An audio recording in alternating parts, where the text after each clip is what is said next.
చేయండి. మళ్ళా 5 నిమిషాలు దేవుని వాక్యం ధ్యానం చేస్తూ మన ప్రభు గారిని సమీపిస్తున్న సమయంలో చిన్న భాగం తలంపు వచ్చింది. వేతని అని అలా కొంచెం జ్ఞాపకం చేసుకుంటూ మనం ఇందుకు వెళ్ళే ప్రయత్నం చేస్తాం.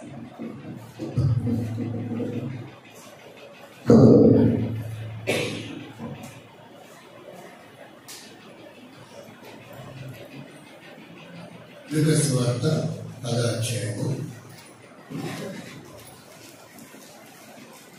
39-40 వచనాలలో చదవండి.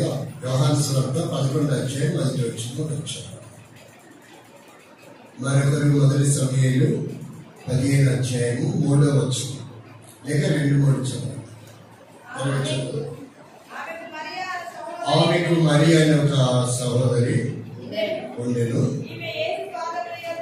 ఈమె యేసు పాదముల యొద్ద కూర్చుండి ఆయన బోధ వినుచుండెను.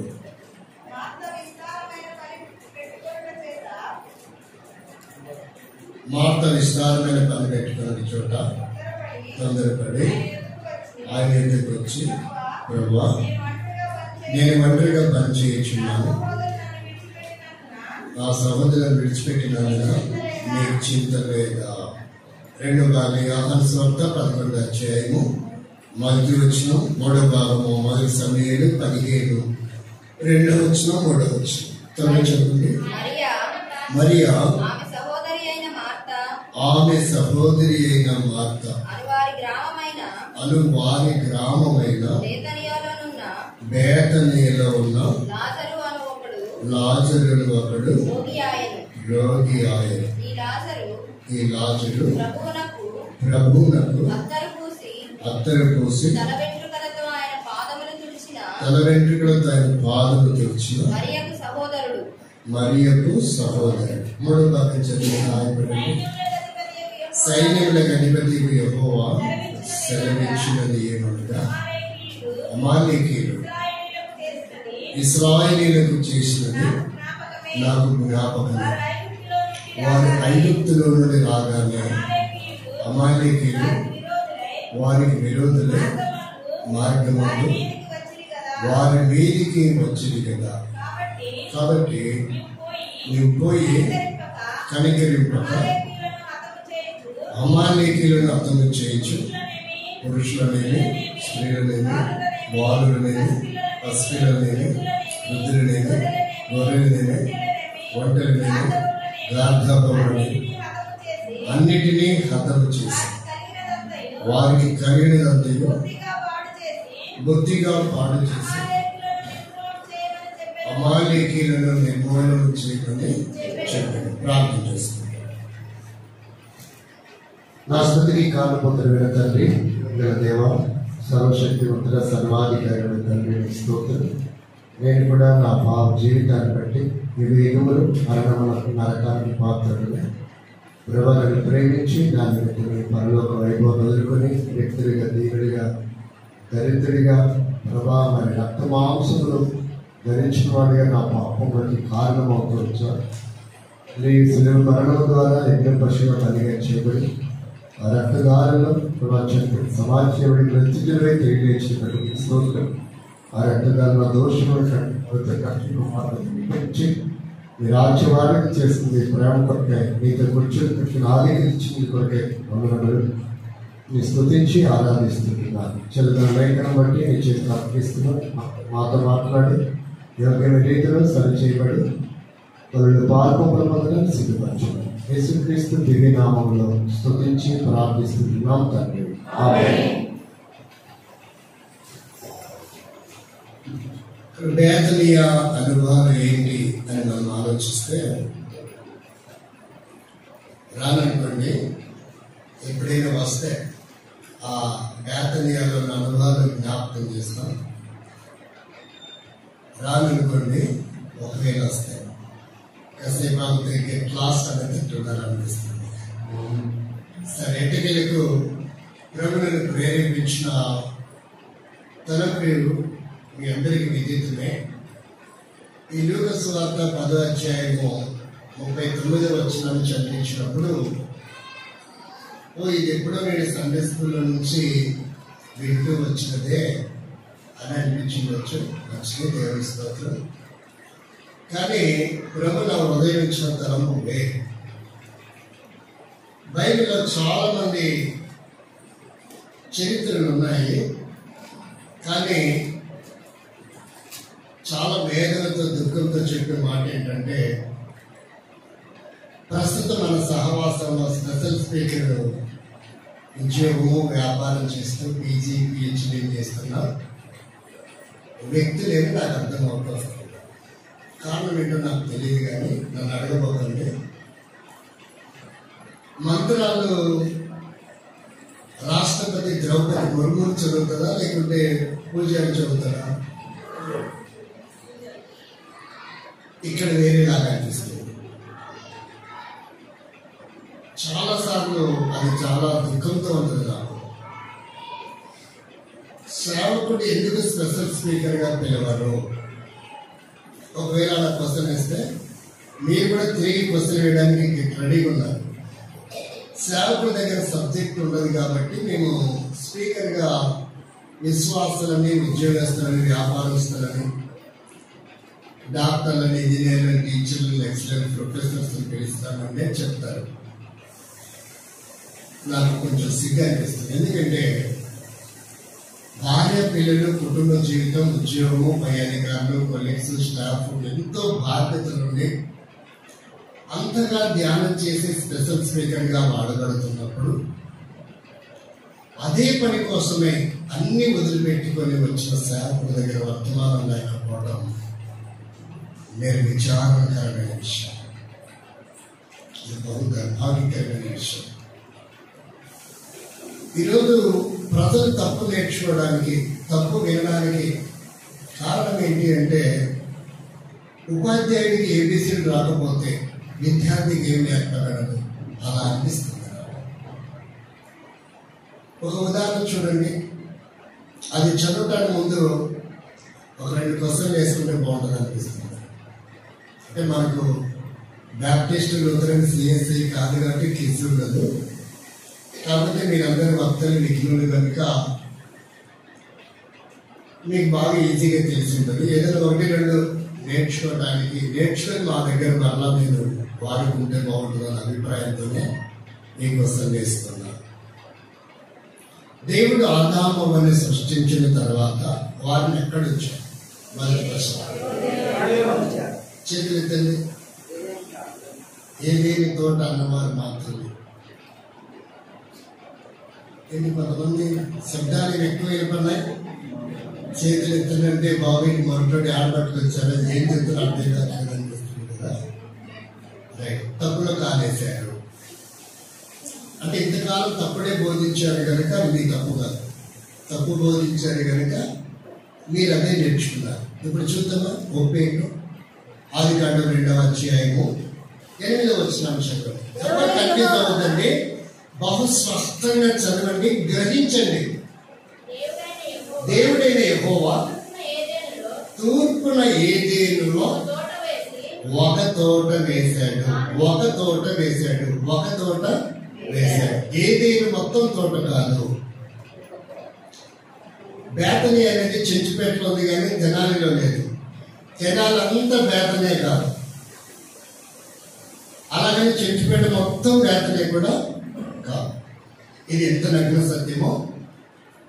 ఏదేను అనేది ఒక భూభాగం. ఇప్పుడు క్రికెట్ గ్రౌండ్ కూడా ఒకటి ఉంది కాబట్టి ఏదేను ఒక ప్రాంతం. అది ఒక కాకాలతో ఇది ఏదేని తోటగా మార్చేసినట్టున్నారు ఆంధ్ర వాళ్ళు.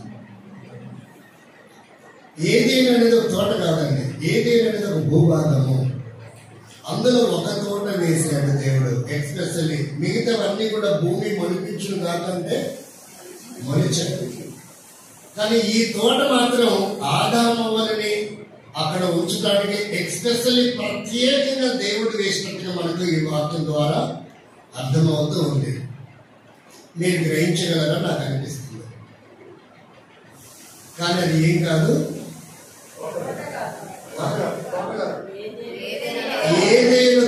కాదు, తోట. ఇంకా క్లారిటీ కావాలంటే ఇంకా కొంచెం ముందుకు వెళ్దాం. 3:8 చదువు. సలపోటను ఆదాము అతని భార్య తోటలో సంచరించుచున్నప్పుడు, ఇక్కడ కూడా ఏమనుంది? 9 కూడా చదవండి. దేవుడైన యెహోవా ఆదామును పిలిచి, నీవు ఎక్కడ ఉన్నావని. అందుకతడు, మేము తోటలో. ఇంకేమైనా డౌటా? ఒక్క రెఫరెన్స్ కాదు, 3 చోట్ల చదివారు. మరి ఎందుకని ఏదేమి తోట అయింది? అది ఏదేమి తోట ఎందుకు సమాధానం అంతగా నొక్కి ఒకాలు ఇచ్చారు? సో ఇలా తప్పుడు ఎక్కువగా మనం నేర్చుకుంటూ ఉంటాం. చదివచ్చిన వాళ్ళు విఘ్నులు వక్తలు అలా చదివేసి వెళ్ళిపోతారేమో రోగోలా, కానీ నేను అలా చదవలేదు.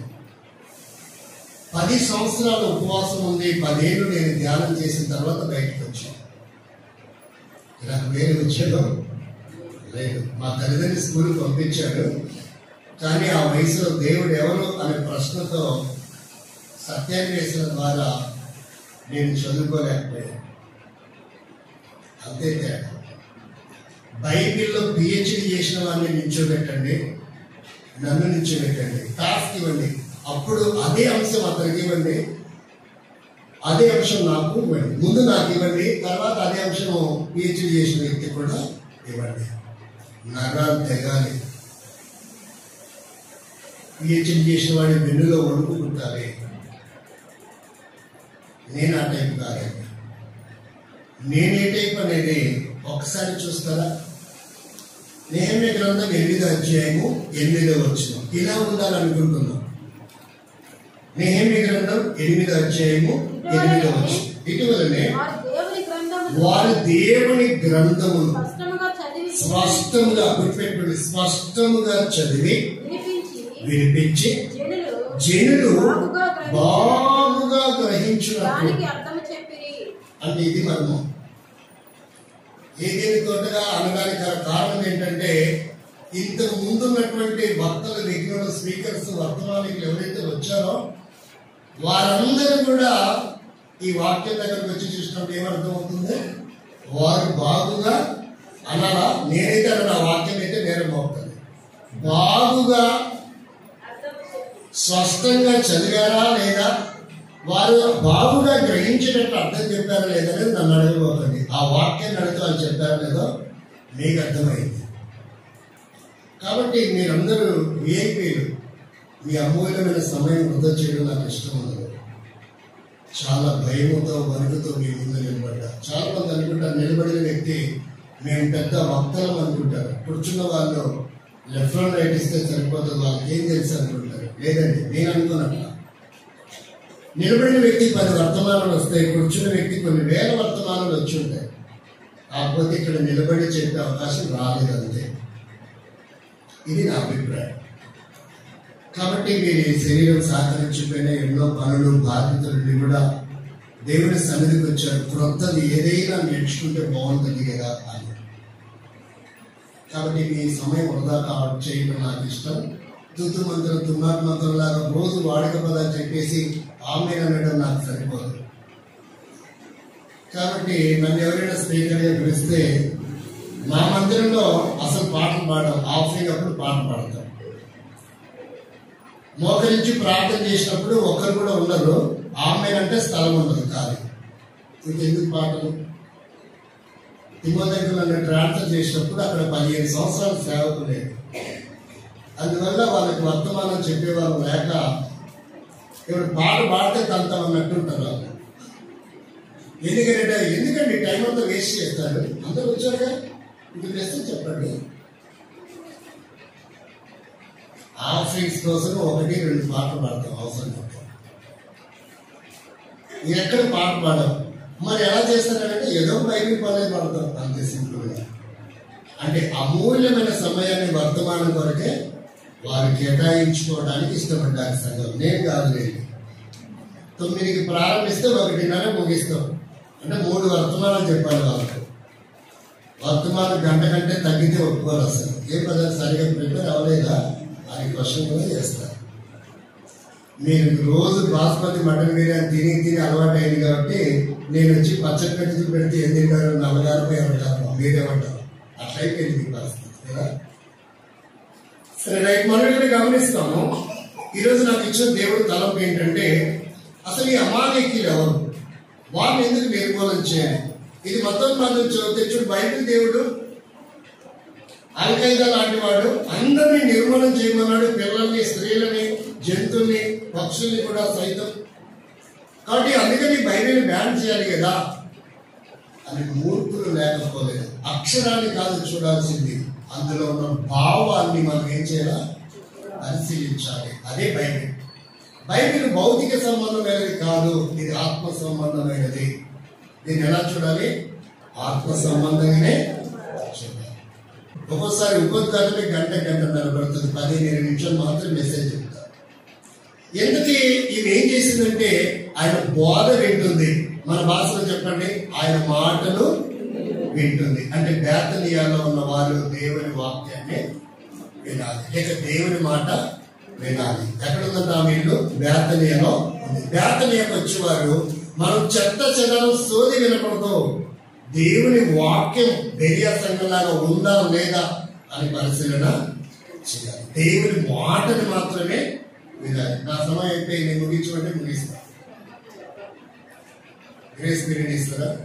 అయ్యగారిని కూడా అడగాలి, అధ్యక్షుల వారికి కూడా వాళ్ళకి కొన్ని పవర్స్ ఉంటాయి. అంటే మీ టైం అయిపోయినట్టుందని, నా టైం అయిపోదులే, మీ సంఘ క్రమ టైం అయిపోయిందేమో అనిపిస్తుంది. సరే ఊరికి అలా టచ్ చేస్తారు. ఎందుకు? ఆయన మాట వింటే కలిగే బెనిఫిట్ ఏంటి? ఆశీర్వాదం. వినకపోతే వస్తే నష్టం గురించి ఇప్పుడు మనం చూడం, వింటే కలిగే లాభం ఏంటో మనం చూద్దాం.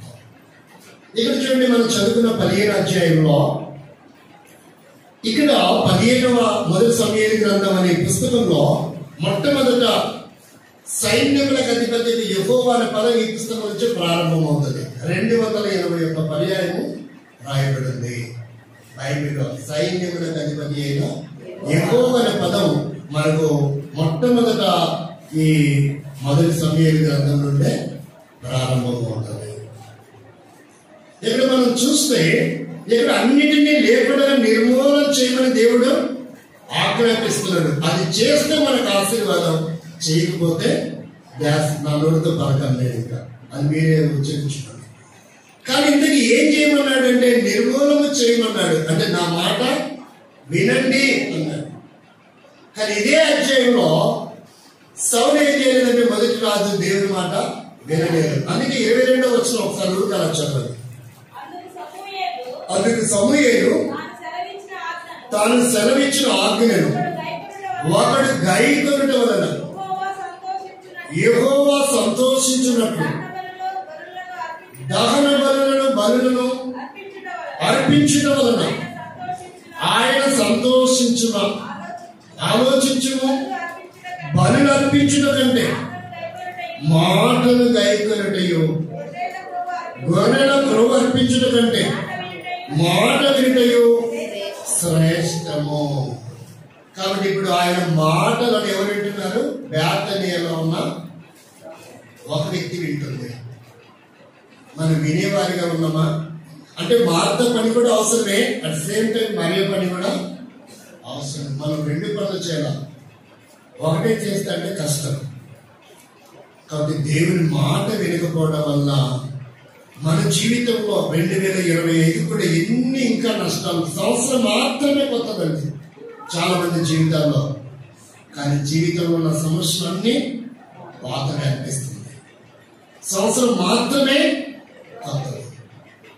వాగ్దానం తీసుకుంటారు, చదువుకుంటారు, సంఖ్యలు కొట్టుకుంటారు, పాత్రలు పడేస్తారు. మీరేమో కొంతమంది వాగ్దానం తీసిన తర్వాత ఏమొచ్చింది అని అడుగుతారు. అదేదో నాకు అర్థం కాదు. నన్ను ఒక బ్రదర్ అడిగాడు, బ్రదర్ మీకు ఏమొచ్చింది అన్నాడు. అది నేను వెళ్ళా. అలా ఆవిడండి, అన్నా బ్రదరు మీకు ఏమొచ్చిందని అడుగుతున్నాడు అన్నా అని. ఏ కాలం వచ్చిందమ్మా? అది అట్లాంటి వాక్యం ఉండదు. అంటే మీరు అడిగేది అట్టుంది. ఏమొచ్చిందంటే దేవుడు ఏ వాగ్దానం ఇచ్చాడు ఇలా అడిగాడు కదా. కొంతమంది ఏడే కండక్టర్ గారు బస్సులో సీట్లు ఉన్నాయా? ఇంకా సీట్లు లేకుండా బస్సు కదా. ఒక సీట్ అయినా ఖాళీ ఉందా అని అడిగారు, కానీ సీట్లు ఉన్నాయో అడగలేదు. ఎంత నాకు తెలుసు. మీరు అలాంటి కాదండి, మంచి మీద ప్రేమిన వాళ్ళని ఇక్కడ చూస్తే ఎందుకు నిర్మూలన చేయాలి, ఎందుకు ఆయన మాట వినాలి, వినకపోతే జరిగే ప్రమాదం ఏంటి? బేతనీకి వస్తున్న నీవు నేను మనందరం ఏమని రాయబడుతుందో ఒక్కసారి చూడండి. యెషయా గ్రంథం 2:3 యెషయా గ్రంథం 2:3 సమూయేలు గ్రంథం ఒకటి తీసిపెట్టండి, సంఖ్యాకాండం ఒకటి తీసిపెట్టండి, ఒక కీర్తన తీసిపెట్టండి, ముగిస్తాం. ఆ కాలమున సియోనులో నుండి ధర్మశాస్త్రము, యెరూషలేములో నుండి యెహోవా వాక్కు బయలువెళ్ళెను. జనులు గుంపులు కూడి వచ్చి యాకోబు దేవుని మందిరమునకు, యెహోవా పర్వతమునకు వెళ్ళుదము రండి. ఈ మాట గుర్తుపెట్టండి. ఆయన తన మార్గముల విషయమై. కాబట్టి ఇప్పుడు బేతనీకి ఎందుకు రావాలి? ఎలిమెంటరీ స్కూల్కి, హై స్కూల్కి, కాలేజీకి, యూనివర్సిటీకి ఎందుకు వెళ్తారు? నేర్చుకోవడానికి. క్రైస్తవుల రెండే, ఒకటి ఉన్నది వదిలిపెట్టడం, లేనిది అదే క్రైస్తవం. దేవునికి అవిష్టమైనటువంటివి లేక సేవకుడికి సంఘ క్రమానికి, సహవాస క్రమానికి అయిష్టమైనటువంటి విడిచిపెట్టడం, దేవునికి సంఘ క్రమానికి, సహవాస క్రమానికి ఇష్టమైనవి నేర్చుకోవడం. ఎందుకంటే మనం ఉందాం కదా, నాకైతే ఇది అర్థమైంది మాట్లాడు కాదు, మీకు అర్థమైంది నాకు తెలియదు. కాబట్టి మనము దేవుని మాట వినగలమా? ఒక ప్రశ్న ఉంది చూడండి, అది ప్రభు ఎందుకు ప్రేరేపిస్తున్నాడు. కానీ చదివి వచ్చేద్దాం. ఎబ్రీ పత్రిక 11:17 వాళ్ళకి త్వరగా చదవండి. మీపై నాయకుడిగా ఉన్నవారు లెక్క ఒప్పో చెప్పవలసిన వారిని ఉన్నారు, ఆత్మలను కాయించున్నారు. వారి దుఃఖంతో ఆ పని చేసిన మీకు నిష్ప్రయోజనము, దుఃఖంతో కాక ఆనందంతోనూ వారి మాట విని లోబడి ఉండడి. ఈ వాక్యం బైబిల్లో లేకుంటే ఎంత బాగుంటుందో అనుకుంటారు కొన్ని చోట్ల సంఘాలు, బాధ్యత సహోదరు. ఇక్కడ ఎక్స్పెషల్ సేవకుల గురించి మాట్లాడుతుంది. సంఘం ఏం చేయాలంట?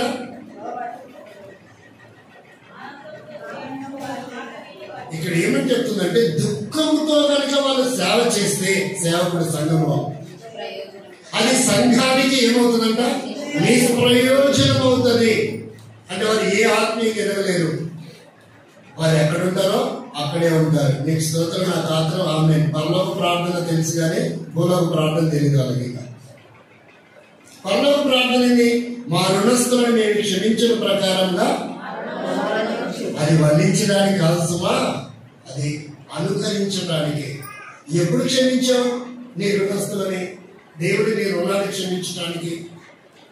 అంటే కొంతమంది పరలోక ప్రార్థన తెలుసు, భూలోక ప్రార్థన తెలియదు.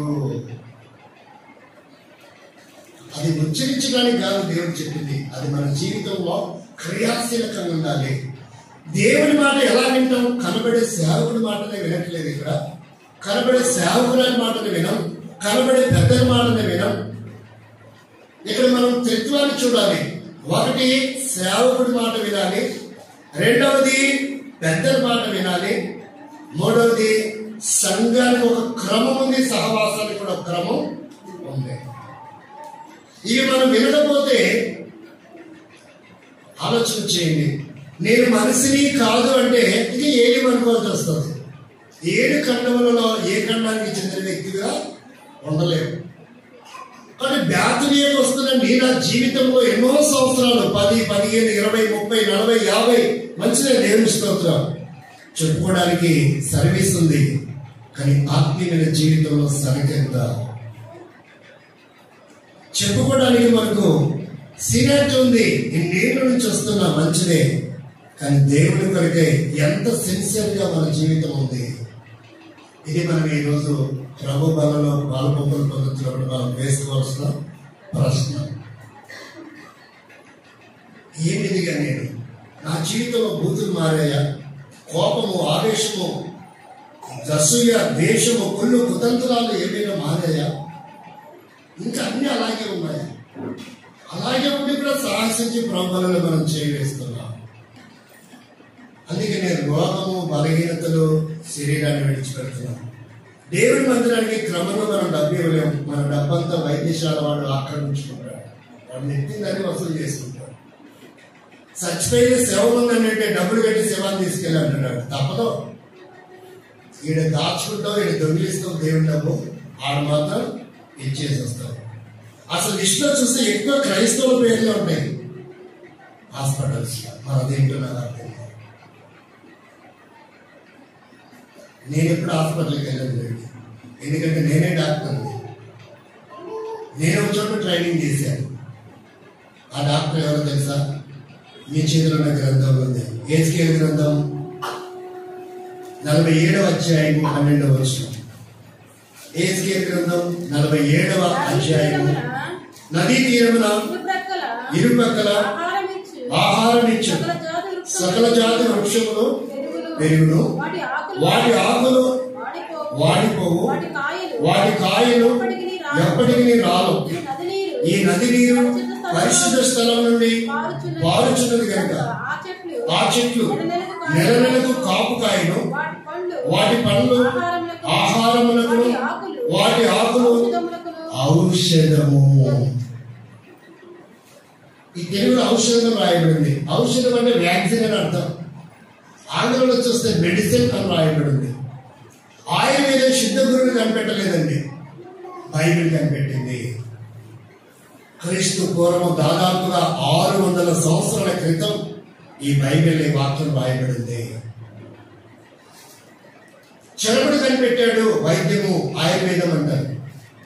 ధన్వంతరి కనిపెట్టాడు, ఆయుర్వేదం అంటారు. నేను నమ్మనండి, నేను నమ్మితే నమ్మొచ్చు. నేను బైబిల్ నమ్ముతాను. ఆకుల ఔషధం. ఇది ప్రకృతి వైద్యం కాదు. ప్రకృతిని దేవుడు పుట్టించాడు. ప్రకృతికి ఆ పవరు లేదు. హార్ట్ 4 వాల్స్ బ్లాక్ అయిపోయినా, 4th స్టేజ్ లో క్యాన్సర్ ఉన్నా, అది బ్రెస్ట్ క్యాన్సర్ అయినా, బ్రెయిన్ క్యాన్సర్ అయినా, స్పెయిన్ క్యాన్సర్ అయినా, బోన్ క్యాన్సర్ అయినా, కిడ్నీ క్రియాటిన్ 20% నుండి రోజు డయాలసిస్ చేస్తున్నా, ఏ సర్జరీ లేకుండా ఇలాంటి క్రిటికల్ 4th స్టేజ్ లో ఉన్న 6 month మెడిసిన్ ఇస్తానండి. ఏ సర్జరీ అవసరం లేదు. న్యాచురల్ గా గాలిబ్లాడర్ స్టోన్ అయినా, కిడ్నీ స్టోన్ అయినా, చివరిగా 0.0 ఫెయిల్ అయిపోయినా ఆ 0.01% ఉంటే చాలు. లివర్ అయినా, కిడ్నీ అయినా, హార్ట్ అయినా, బ్రెయిన్ అయినా తిరిగి నార్మల్ గా పరిపూర్ణమైన ఆరోగ్యం. ఏ ట్రాన్స్మిషన్ చేయించాల్సిన అవసరం లేదు. అలాంటి మెడిసిన్ దేవుడు నాకు నేర్పాడు. ఈ ఆకులే, అన్ని ఆకులు, కషాయాలు, కొన్ని లిక్విడ్స్, ఆయిల్స్ కూడా కొన్ని ఇస్తారు. వేలలో క్యాన్సర్ మీరు బాగైన వాళ్ళు, వాల్స్ సర్జరీ లేకుండా, కిడ్నీ నార్మల్ అయిన వాళ్ళు, ఫైల్స్ ప్రాబ్లమ్ ఎన్నిసార్లు సర్జరీ చేసినా బయట వస్తుందండి. కానీ బైబిల్కి దేవుడి మాట వింటే పరిపూర్ణమైన ఆరోగ్యం. దేవుడి మాట వింటే ఎంత ఆరోగ్యం తెలుసా? ఒక ఉదాహరణ చూడండి. రాజుల 2:5వ అధ్యాయం 13-14 వచ్చిన. రాజుల 2 దాసులు వచ్చి, నాయన ఆ ప్రవక్త ఏదైనా గొప్ప కార్యము చేయమని చెప్తే చేయకుందువా? అయితే స్నానం చేసి శుద్ధుడు కమ్మని చెప్పడం మేలు కాదా? కాబట్టి ఎవరు జనంలో లేదండి స్వస్థత. అక్కడ ఉన్న సేవకుడు చెప్పిన మాట 7 సార్లు మునిగితే చాలు. కాబట్టి దేవుని మాట విన్న స్వస్థతనే, సేవకుడి మాట విన్న స్వస్థత. మనం వినక ఏది అలవాటు అంటే తెలుస్తుంది. ఏంటి brother, science and technology develop అయింది, అధునాతన కాలం, ఇంకా ఈ పిచ్చి పనిచేస్తాయా? ఈ పిచ్చి కాదు, అది దేవుడి సృష్టి. హార్ట్ సర్జరీ అయితే జీవితాంతం మెడిసిన్ వేసుకోమని చెప్తాడు. ఒకసారి షుగర్ వస్తే జీవితాంతం షుగర్ టాబ్లెట్ వేసుకోమంటాడు. అనిపిస్తున్నారు. ఈరోజు పెద్ద మాఫియా ఏంటంటే షుగర్ టాబ్లెట్లు, క్యాన్సర్ టాబ్లెట్లు, బీపీ టాబ్లెట్లు, ఖచ్చితంగా వేసుకోవటమే. ఒక ముద్ద ఎక్కువైన కష్టమే, ఒక ముద్ద తక్కువైన కష్టం. ఇంత నీచమైంది ఈ శరీరం. దీనికోసం జాగ్రత్త పడతాం కానీ నా ఆత్మ నరకానికి వెళ్ళడం, పరలోకం వెళ్ళడం, దానికోసం ఏం జాగ్రత్త? సర్టిఫికేట్ కోసం మంచిదే, చదువుకోండి, PhD చేయండి, కానీ రక్షణ లేకపోతే నరకానికి వెళ్తాం. నీ PhDలు నేను ఏమి కూడా పరలోకానికి తీసుకుని, ఉగ్రత దినమందు నీ ఆస్తి, నీ అంతస్తులు, నీ పొలాలు, బంగారము, వెండి, హోదాలు ఏది కూడా నేను తప్పించలేదు నరకం. కాబట్టి కొంతమంది సహోదరులు చావైనా చేస్తారు కానీ బేతనీలకు వచ్చి దేవుడి మాట విని, సేవకుడి మాట విని, ప్రార్థన చేయించుకుని బాగుపడే అలవాటు. ఆలోచించండి. ద్వేషం, గుళ్ళు, కుతంత్రాలు, వాడిని ఎన్నుమని వచ్చాడు బచ్చగాడు, వాడికి ఏం తెలుసు? ఎవరైనా సేవకుడండి, ఎవరైనా ఆ పోస్టుని గౌరవించాలా, వ్యక్తిని కానీ మనం గౌరవించాల్సింది. ఎవరిని గౌరవించాలా? మీరు ఎవరితో పెట్టుకోకూడదు తెలుసా? పోలీసుతో పెట్టుకోకూడదు, లాయర్తో పెట్టుకోకూడదు, ఆయన పేరు సెక్రటరీ విఆర్ఓతో పెట్టుకోకూడదు, డాక్టర్తో కూడా పెట్టుకోకూడదు. ఎప్పుడు ఏ ప్రమాదం ఉంటుందో తెలీదు. ఒకవేళ సెక్రటరీతో పెట్టుకుంటే విఆర్తో మన సైట్ ఉంటుంది, అక్కడ మన పొలం కూడా ఉంటుంది, సర్వే నెంబర్ కూడా ఉంటుంది, కానీ పేరు మారిపోయి కదా. మన సేవకుడితో పెట్టుకుంటే ట్రాన్స్ఫర్ ఒకటే. అది ఏ ట్రాన్స్ఫర్ అవుతాం? పరలోకం అయితే మంచిగా దేవుని స్తోత్రం. ఇంకో చోటికి ట్రాన్స్ఫర్ అయ్యామా? సోదరి సోదర, మీరు ఎవరైనా సరే నిజంగా రక్షింపబడ్డామనడానికి రుజువు కనపడాలి. మారు మనసు పొందామనడానికి. ఒక ఆయన అన్నాడు, నేను రాయలసీమ స్పీకర్, ఎవడో మహారాష్ట్ర నుంచి వచ్చాట, ఏడాదంతే ఆటోలో కూర్చున్నాడు ఆయన, మహారాష్ట్ర పోయి పడతాడు అన్నాడు. నేను అనుకున్న వర్తమానం ఏంటంటే కదా, చాలా ఖర్చు పెట్టుకొని ఛార్జీ పెట్టుకొని వచ్చాను, కాస్త తొందరగా మహారాష్ట్ర పడితే ఛార్జీ ఉంటే టైం కూడా నాకు సేవ్ అవుతుంది. నేను బైబిల్ పక్కన పెడితే ఎంత పెద్ద రౌడీని తెలుసుకున్నాను. బైబిల్ పెట్టకపోయినా రౌడీ అయింది. ఏంటది? బైబిల్ పక్కన పెట్టకపోయినా నేను పరిగెట్టుకొని పెట్టాల్సిన అవసరం నేను ఏ మార్పు లేదు.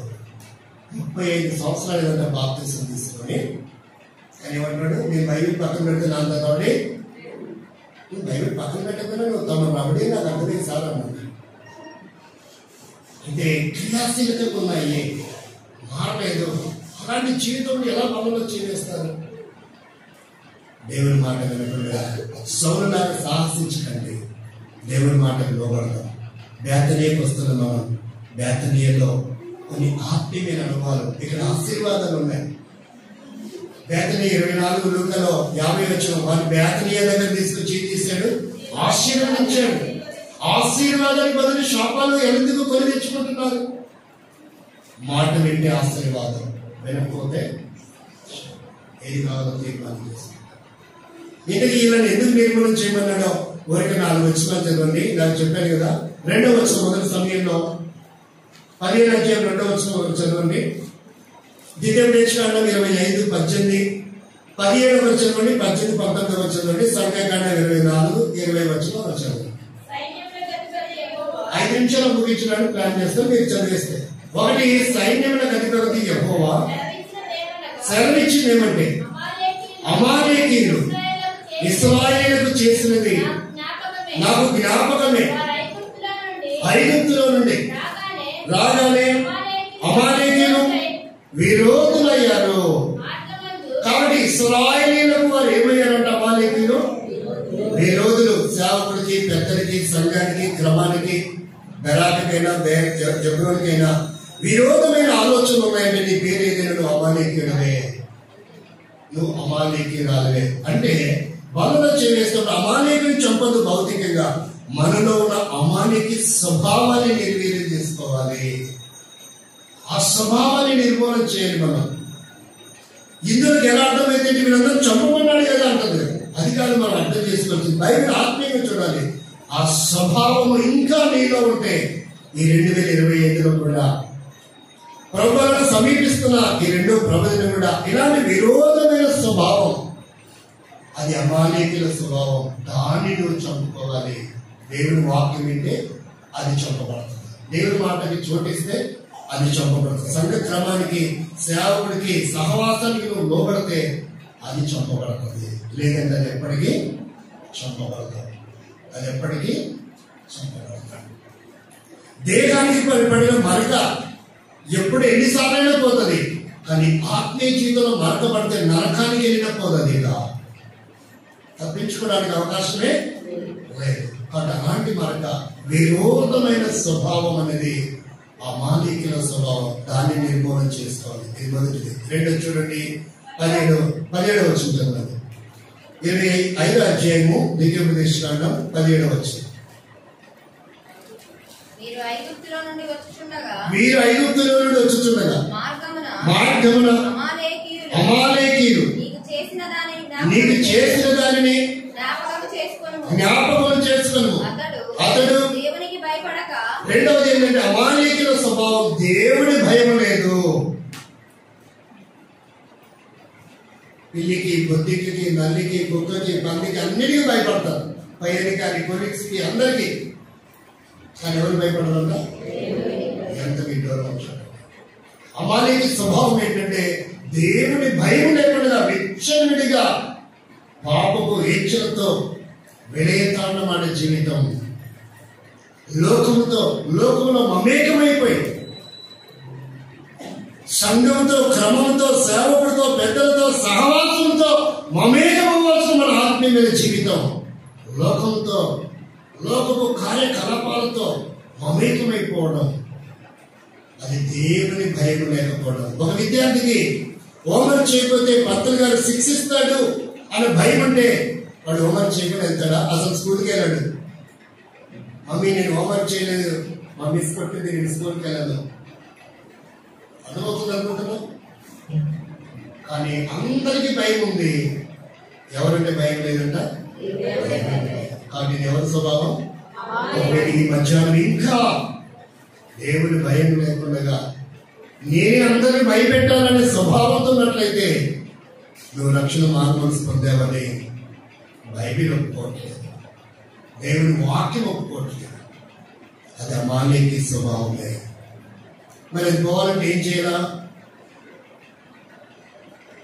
పవిత్రంగా ప్రభువుగా చేయాల. కీర్తన 19:9 యెహోవా యందైన భయం పవిత్రము. అది దేవుని భయం. ప్రభువులో చేవేస్తున్నప్పుడు ఆ భయం లేకుండా ఏదో ప్రసాదం కాదు. ప్రసాదం అయితే పేడలో ఉన్న ఏ పేడ, పశువుల పేడ కాదు, మనుషుల పేడ పట్టుకొని ఇలా చేసుకున్నా, ఇలా అనుకుని ఇలా వేసుకొని ఇలా చేసుకోవచ్చండి. ఇది అలాంటిది కాదు. భయము వణుకుతో ప్రభు బలను మనం ఏం చేయాలా? సమీపించాలి. దేవుడి భయం కలిగి ఉండాలి. సంఘ క్రమం భయము, సహవాస క్రమం భయము, పెద్దల భయము, సేవకుడి భయము, తల్లిదండ్రుల భయము, ఉపాధ్యాయులంటే భయము. ఆ భయం లేకపోతే మనం ఒకరోజు భావితరానికి పౌరుడిగా, మాదిరిగా ఉండలేము. ఏం నేర్పించగలం? భావితరం ఆత్మీయత మనం. కాబట్టి ప్రేమిని సోదరి సోదరుడా, నీ భర్తకి ఏం నేర్పిస్తావు? నీ భార్యకి ఏం నేర్పిస్తావు? నీ పిల్లలకి ఏం నేర్పిస్తావు? దేవుడి భయం అవసరం. అది పవిత్రత, పాపము లేకుండా చేస్తుందంట. వాక్యం హృదయం ఉంచుకున్నప్పుడే కాదు, దేవుడు భయపడితే కూడా మనం ఎలా ఉంటాం? పవిత్రంగానే ఉండగలం, పరిశుద్ధంగానే ఉండగలం. ఎక్కడున్నా, ఏ స్థితిలో ఉన్నా, అది కాలేజ్ అయినా, స్కూల్ అయినా, ఎక్కడ హాస్టల్ ఉన్నా, విదేశం ఉన్నా, ఏ ప్రదేశం, ఎంత రహస్య స్థలంలో ఉన్నా, దేవుడి భయం ఉంటే ఎక్కడున్నా మనం పవిత్రంగానే ఉంటాం. అది అమాలేకీ స్వభావం, భయం లేని జీవితం. నువ్వు అమాలేకీలు రాదు కాదు అనుకుంటే దేవుని భయం కలిగి మనం జీవించాలి. రెండవది. మూడవది చూడండి, 18వ వచనం చదవండి. నీవు ప్రయాసపడి అలసినప్పుడు నీ వారిలోని నీ వెనుక ఉన్న బలహీనులను. కాబట్టి అమాలేకుల స్వభావం ఏంటంటే వెన్నుపోటు పడిచే స్వభావం. అది కూడా బలహీనులు ఉన్న వారిని. నీకు ఆరాధన రాదు, నీకు ప్రార్థన రాదు, నీకు పరిచయం లేదు, నీకేం లేదు, క్రమం లేదు. ఇలాగ మనం వారి బలహీనతలు కాదు మనం చూడాలి. వారిలో దేవుని ఆత్మ ఉంది. వారి కొరకు దేవుడు సిలువైపడ్డాడు. వారి కూడా పరలోకం ఇస్తారని అన్నాడు. ఆకారాలు, పరిస్థితులు కాదు చూడాల్సింది. వారిని అగౌరవపరుస్తున్నావంటే నీ సృష్టికర్తలను అగౌరవపరచవు. వారు తయారవలేదు, వారిని దేవుడు నిర్మించాడు. నీ భర్త అందంగా ఉన్నాడా, అసహ్యంగా ఉన్నాడా, దరిద్రుడా, నేను కాబట్టి నీ కాపురం చేస్తున్నారా అనకూడదు. వేరే వాళ్ళు చేస్తే బాగోదు కాబట్టి దేవుడు నేను ఇచ్చాడు, అంతే అర్థం చేసుకో. అది మారనండి, మృగం అంటే అంటారు. ఇంతకాలం కాపురం చేసి పిల్లలు మృగంతో మీ కేర్ఫుల్, జాగ్రత్త, మీ నోటి మాటలు మొదలై ఉండాలి. బైబిల్ చెప్తుంది, ఎంతకాలం ఇక్కడ ఎందుకు ఇంతమంది భర్తలు రాలేకపోయినారు పురుషులు అంటే, ఎందుకు నీ భర్త మారడం లేదంటే దానికి కారణం నువ్వే. బైబిల్ చెప్తుంది ఆ వాక్యం. మొదటి కొరింథీ పత్రిక 7వ అధ్యాయము 14వ వచనం. నీ భర్త మారకపోవడానికి కారణం నీవే సహోదరి. నీ కుమారుడు మారకపోవడానికి, నీ భార్య మారకపోవడానికి, నీ చెల్లి, తమ్ముడు, అన్నదమ్ముడు దేవుడి మందిరం రాకపోవడానికి నీవే కారణం, నీ జీవితమే కారణం. చూడండి దేవుడి వాక్యం ఏం చెప్తుందో. అవిశ్వాసి అయిన భర్త భార్యను బట్టి పరిశుద్ధపరచబడతాడు. యేసు రక్తంతో కూడా పడలేదంటే ఇక్కడ. అవిశ్వాసి అయిన భర్త నీకుంటే నీ పవిత్రమైన ప్రవర్తన, టెస్ట్ పని, నీ సాక్ష్యం, నీ భాషా శైలి, నీ పదజాలాలు, నీ డైలాగ్ డెలివరీ, వాటిని చూసేతను రక్షింపబడతాడంట, పవిత్రపరచబడతాడని చెప్తుంది. నేను చెప్పట్లేదు, వాక్యం చెప్తుంది. ఒకవేళ ఈ వాక్యం తప్పవుతుంది, నీలో నీ సాక్ష్యం పనికి మానవుని బతికితే నీకు సావదు, నాకు సావదు అంటే. ఎంతో తాగి డబ్బు వేస్ట్ చేసి వస్తే అతను బాగు చేయవలసింది నువ్వేనమ్మా. అతని దేహానికి కాదు నువ్వు భార్య. ఆ వంశానికి, ఆ కుటుంబానికి సంరక్షణ కొరకే దేవుడు నిన్ను భార్యగా కాలాన్ని తీసుకొచ్చాడు. పురుషునికి వైఫ్ ఉన్నప్పుడే. వైఫ్ లేకపోతే పురుషునికి లైఫ్ లేదు. పురుషుడు జీతం మాత్రమే తెచ్చి భార్యకి ఇస్తాడు, భార్య అయితే జీవితమే భర్తకి దారిపోస్తుంది. ఈ సత్యాన్ని బైబిల్లో మనం నేర్చుకుంటాం. ఎవరు భార్యను అగౌరవపరచకండి, అవి ఎలాగున్నా సరే. ఎవరు భర్తను అగౌరవపరచకండి. దేవుడి క్రమానికి ఇద్దరిలో పడితే మీ ఇంట్లో ఏ సమస్యలు ఉండవు. జట్టుకబండి, రచ్చబండి అవసరం లేదు.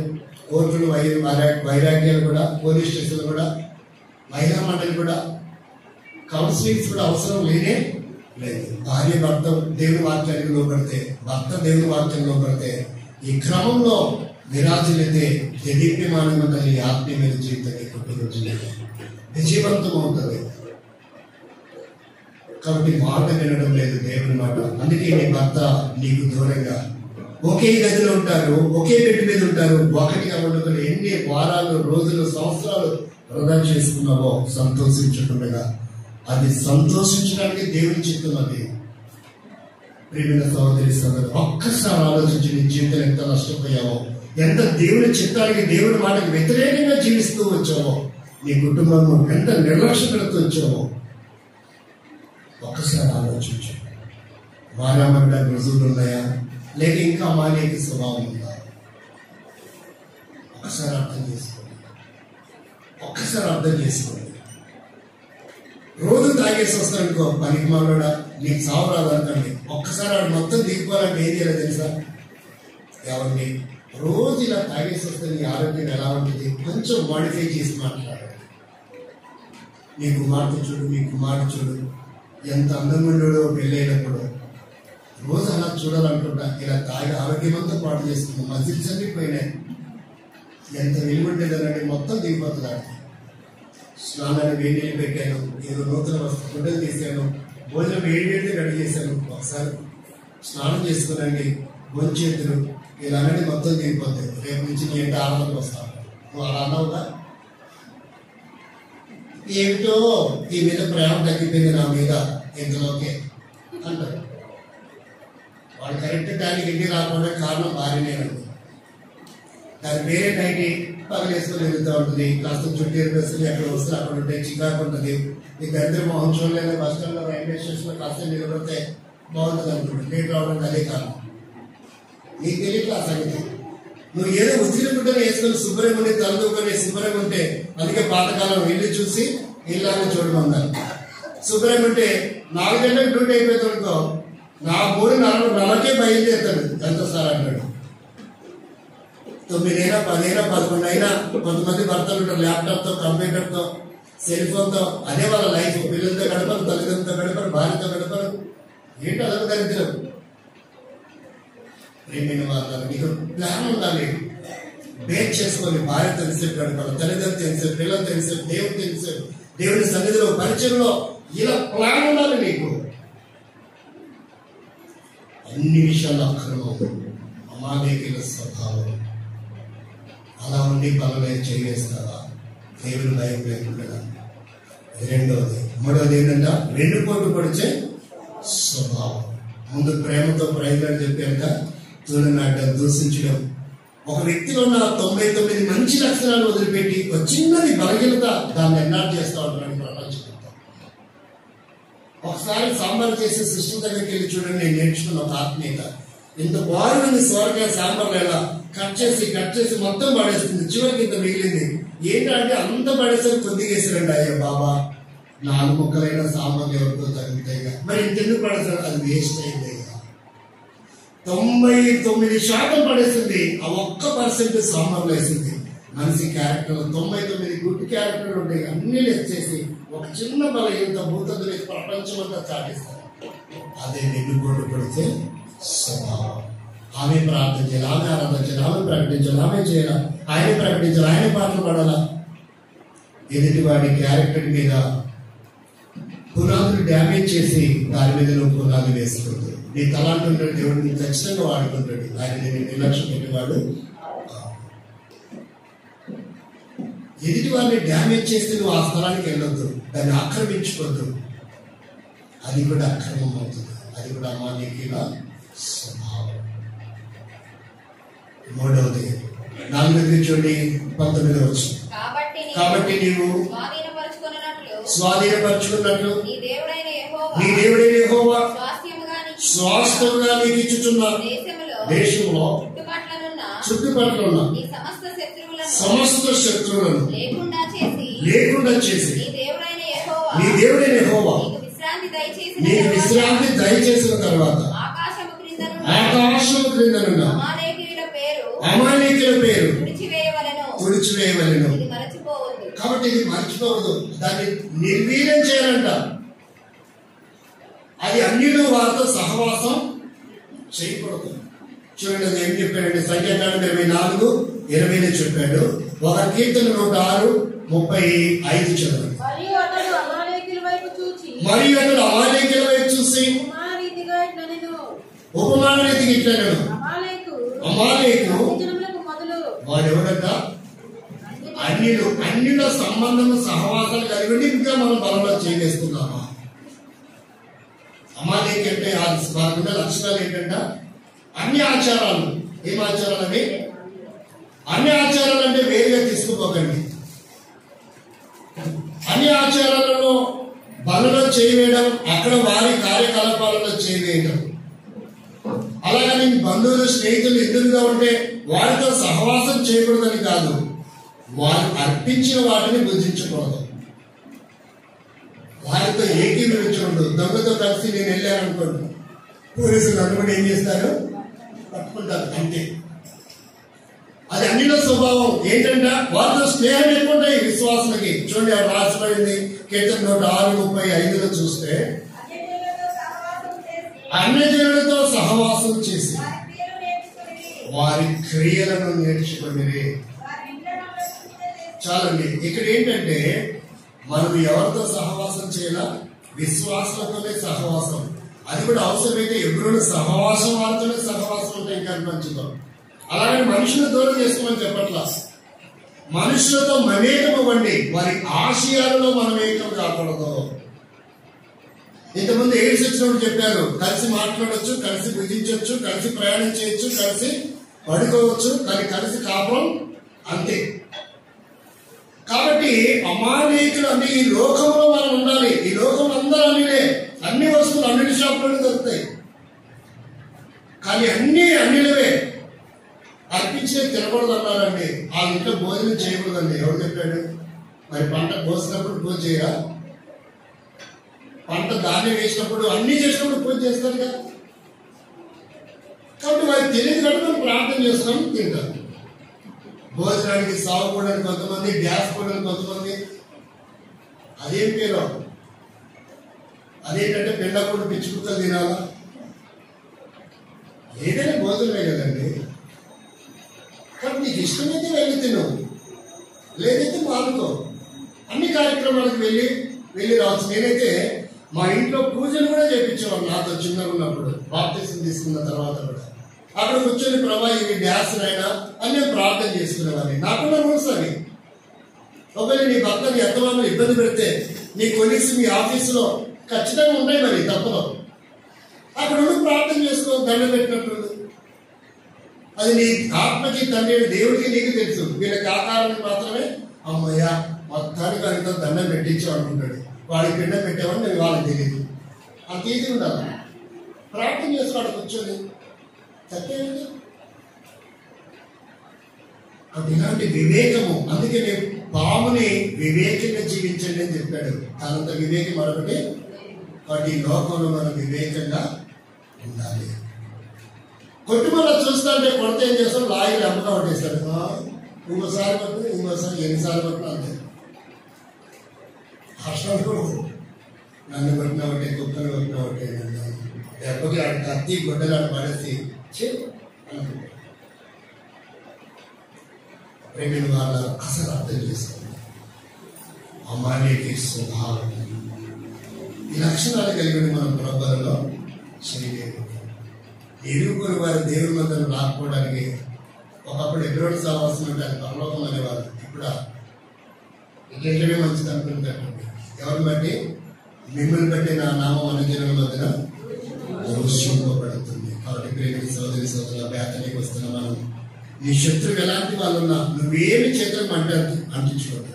రెండే రెఫరెన్స్లను ప్రార్థన చేస్తాం. దేవుని మాట వింటే స్వస్థత, దేవుని మాట వింటే మొదటి సమూయేలు గ్రంథం 1:17 ప్రకారం ఆయన చెప్పాడు, అమ్మా నువ్వు చేసుకున్న దానిని అంతటి ఏలి క్షేమంగా వెళ్ళము. ఇశ్రాయేలు దేవుడితో నువ్వు చేసుకున్న మనవి. కాబట్టి ఇప్పుడు దేవుడు చెప్పాడా, సేవకుడు చెప్పాడా? సేవకుడి మాట విని వెళ్ళింది ఆమె. తర్వాత తల్లి అయింది. కాబట్టి దేవుడి సేవకుడి మాట వింటే స్వస్థత, దేవుడి మాట విన్న స్వస్థత, దేవుడి మాట వింటే కూడా సంతానం, ఉద్యోగ విషయంలో కూడా ప్రార్థన చేద్దాం. దేవుడి మాట విందాం, సంఘం మాట విందాం, క్రమం మాట విందాం, పెద్దల మాట విందాం. ఖచ్చితంగా మాట వింటే దేవుడు మనకి ఏ కొరతలు ఉన్నాయో, అది విదేశీయానమా, ట్రాన్స్ఫరా, ప్రమోషనా, వివాహమా, వ్యవసాయమా, ఏ విషయంలోనైనా దేవుడు రాణించగలడు. నువ్వు అధైర్యపడాల్సిన అవసరంగా ఉన్నతమైన స్థితిలో ఉండిపోతున్నావు. దేవుడు అద్భుతం చేస్తాడు దేవుడి మాట వింటే. చూడండి, మాట వింటే ఏం జరుగుతుందో, నీ శత్రువుకి దేవుడు శత్రువు అవుతాడ. నిర్గమకాండం 23:22 ఆదికాండం 26:2-3 చదవండి. ఆయన మాటలు జాగ్రత్తగా విని నేను చెప్పినది యావత్తు చేసిన నేను నీ శత్రువులకు శత్రువును, నీ విరోధులకు. కాబట్టి ఎందుకు శత్రువులు అంతగా చెలరేగుతున్నారంటే నువ్వు దేవుడి మాట వినడం లేదు కాబట్టి. వింటే నీ శత్రువుకి దేవుడు శత్రువు అవుతాడు, నీ విరోధికి దేవుడు విరోధి అవుతాడు. నువ్వు దేవుడి మాట వింటే ఏం జరుగుతుంది? ఆశీర్వదించబడతావు. కాబట్టి ఐగుప్తులో వచ్చిన మొదటి కరువు కాక రెండవ కరువు వచ్చిందంట. 26 ఆదికాండం 2-3 ప్రత్యక్షమై ఐగుప్తులోనికి వెళ్ళగా నేను నీతో చెప్పు దేశమందు నివసించుము, ఈ దేశమందు పరమాశ్రమై ఉండుము, నేను నీకు తోడై ఉంటాను, నేను ఆశీర్వదిస్తా. నువ్వు ఎక్కడికి వెళ్తున్నావు? మాట విను అంటున్నాడు. అటు మాట వింటే సంఘ క్రమానికి, సహవాసానికి దూరం ఎక్కడెక్కడ చదువుకొని వ్యాపారం, ఉద్యోగం కోసం వెళ్తాం, ఆత్మీయంగా నష్టపోతారండి. ఇక్కడే ఉండే సంఘంతో ఉండు, దేవా నా కోసల కొరకు, నా కుటుంబం కొరకు సహాయపడు. అప్పులు ఉన్నాయి, ఆర్థిక ఇబ్బందులు ఉన్నాయి, అప్పులు ఎక్కువైపోతున్నాయి. నీ మాట ఏంటో ప్రభా, ఈ స్థితి నుంచి నన్ను విడిపించు, నన్ను ఆశీర్వదించి శాపం నుంచి నన్ను విడిపించు అంటే దేవుడి మాట వింటే. ద్వితీయోపదేశకాండం 28:12 రెండో భాగం చదవండి, 3వ పాదం నుండి. దాని కాలమందు వర్షం కురిపించును, మీరు చేయి కార్యమంతటిని. కాబట్టి నువ్వు ఏ పని చేసినా ఇంతకాలం విఫలమయ్యావేమో, ఇప్పుడు నుంచి దేవుడి మీద ఆధారపడి దేవుడి మాటని, సేవకుడి మాటని, పెద్దల మాటని, సంఘం మాటని, సహవాసం మాటని నువ్వు లోపడితే నువ్వు ఏ పనులు కూడుకో, నువ్వు ఆశీర్వదించబడతావు. ఏ ప్రయత్నమైనా చేయి, సక్సెస్ అవుతా ఉద్యోగంలో రాణించగలవు. అది మాత్రమే కాదు, నీకున్న అప్పులన్నీ తీరిపోతాయి. దాని కాలమైన వర్షం కురిపించును, నువ్వు అనేక జనములకు అప్పిస్తావు, కానీ ఇక అప్పు చేసే పని లేదు. నీ అప్పులన్నీ తీరిపోతాయి. నీ చేయి ఒక రోజు ఇలా ఉండబోతుంది. దేవుని మాట వింటే ఒక తీర్మానం చేసుకుందామా? మోకరించండి. ఇంకా ఇరుకు అమాలేకుల స్వభావం ఉండి ఈ నూతన సంవత్సరంలో 2వ ప్రభుదినములో మనలో చేయడానికి సాహసిస్తున్నామా, లేక అమాలేకుల స్వభావాన్ని నిర్వీర్యం చేసుకుని దేవుని మాట విని వీటన్నిటిని మనం పొందేవారంగా ఉందామా?